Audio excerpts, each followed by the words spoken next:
বয়ে যাচ্ছে সময়, সঙ্গে বদলে যাচ্ছে মানুষের অগ্রাধিকার। আর বর্তমান সমাজের এই পরিস্থিতি মণ্ডপ সজ্জার মধ্য দিয়ে ফুটিয়ে তুলেছে ব্যারাকপুরের নোনা বারোয়ারি ওয়েলফেয়ার সোসাইটি। ১০৫তম বর্ষে তাদের থিম অপেক্ষার শেষ প্রহর। আমাদের সমাজের সবথেকে বড় ব্যাধি হলো মায়েদের একাকিত্ব, আর সেই একাকিত্ব কথা মনে করেই নোনা বারোয়ারি ওয়েলফেয়ার সোসাইটি ১০৫তম বর্ষে তাদের এবারের নিবেদন অপেক্ষার শেষ প্রহর। চিকিৎসকের অ্যাপ্রন, কর্পোরেট কর্মীর ফুল স্লিভ শার্ট সহ বিভিন্ন পেশার মানুষের পোশাক পরিচয়ের বার্তা হিসেবে রাখা হয়েছে মণ্ডপে। মণ্ডপ ভাবনাটা হচ্ছে বৃদ্ধাশ্রমে আমরা আমাদের মাদেরকে অনেকেই রেখে আসি, তো তাদের যে দুঃখ কষ্ট, তারা যে প্রতিটা মুহূর্ত প্রতীক্ষায় থাকেন মায়ের, তো মা সন্তানের প্রতীক্ষা, সেটাই ভাবমূর্তি আমাদের প্রেসিডেন্টের। তো উনি নিজেও খুব মাতৃভক্ত, তাই ওনার এই ভাবমূর্তিটাকে আর এটাই উনি ফুটিয়ে তুলতে চেষ্টা করেছেন। সবাই জীবনে ইঁদুর দৌড়ে সামিল হচ্ছেন, ভুলে যাচ্ছেন মাকে।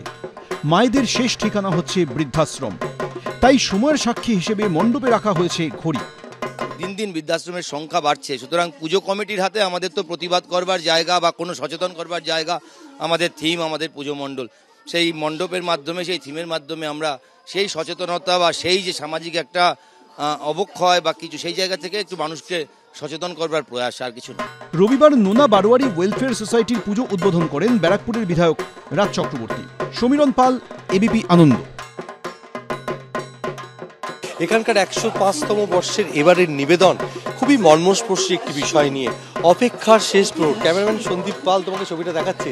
এখানে প্রতীকী বিভিন্ন জামা রয়েছে। জামা মানে বিভিন্ন পেশায় নিযুক্ত যারা মানুষ, এবং তারা ইঁদুর দৌড়ে দৌড়াচ্ছেন, তারা ভুলে যাচ্ছেন তাদের অতীত। তাদের মায়েরা অসহায়, তারা শেষ জীবনে প্রতীক্ষা করছে, তারা অপেক্ষায় রয়েছেন।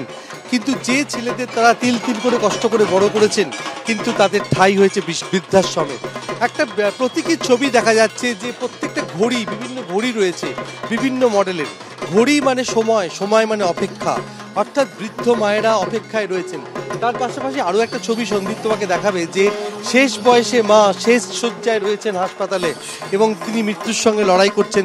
সারা বছর বয়স্ক মায়েদের, বয়স্ক বাবাদের বৃদ্ধাশ্রমের সংখ্যা দিন দিন বেড়ে যাওয়া, অথচ দুর্গা মায়ের সময় মায়ের পুজো, কোথাও গিয়ে যেন মনে হচ্ছে সামাজিক একটা দায়িত্ববোধের কথা স্মরণ করতে চাইছেন উদ্যোক্তারা, এবং সেই কারণে অপেক্ষার শেষ প্রহর।